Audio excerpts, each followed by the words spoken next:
qisada tan ah maxaan ka faa'iidaynaa, maxayna tahay cibra qaadashada ku dhex sugan.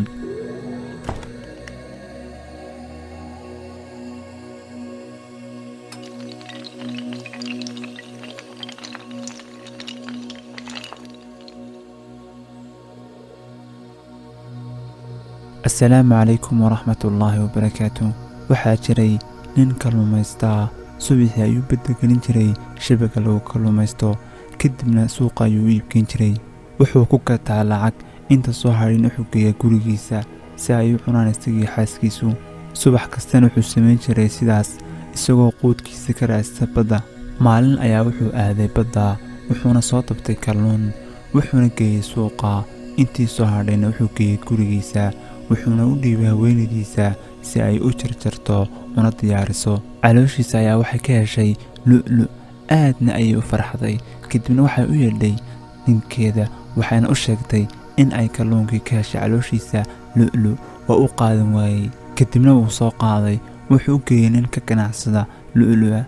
kadibna wuxuu ku dhahay iga iibso. ninkii ayaa wuxuu ku dhahay warniyu ma awoodo in aan kaa iibsado lu'lu', laakiin xal ayaan ku hayaa. wuxuuna u tilmaamay nin magaalo dariskiisa jooga oo isaguna sidoo kale ka ganacsada lu'lu'a.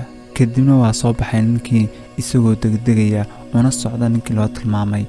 isla ninkii wuxuu ku dhahay sidii kii hore oo kale, wuxuu ku dhahay warniyu ma awoodo in aan kaa iibsado lu'lu', laakiin xal ayaan ku hayaa. waxaadna u tagtaa amiirka magaalada, waxaa laga yaabaa inuu kaa iibsado.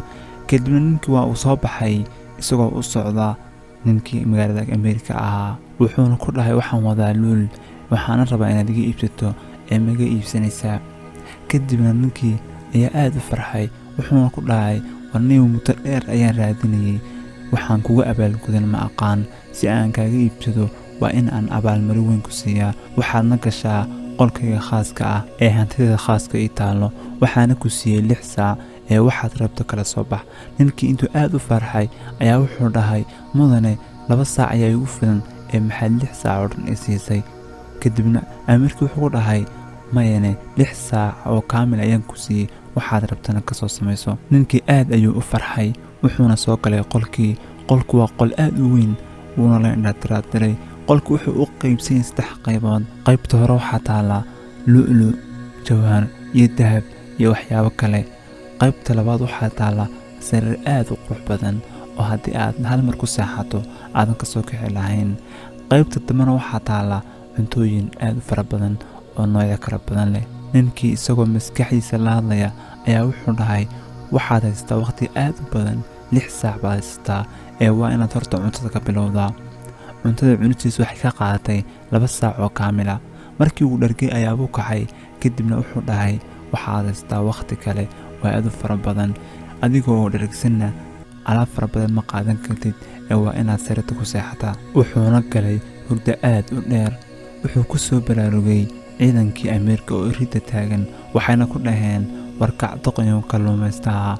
wayna soo qaadeen oo waxay u keeneen amiirkii. wuxuuna ku dhahay waxaan ku siiyey waqti aad u dheer oo haddaad soo qaadan lahayd hantida meesha taala ayna cidna wax ka odhan lahayn.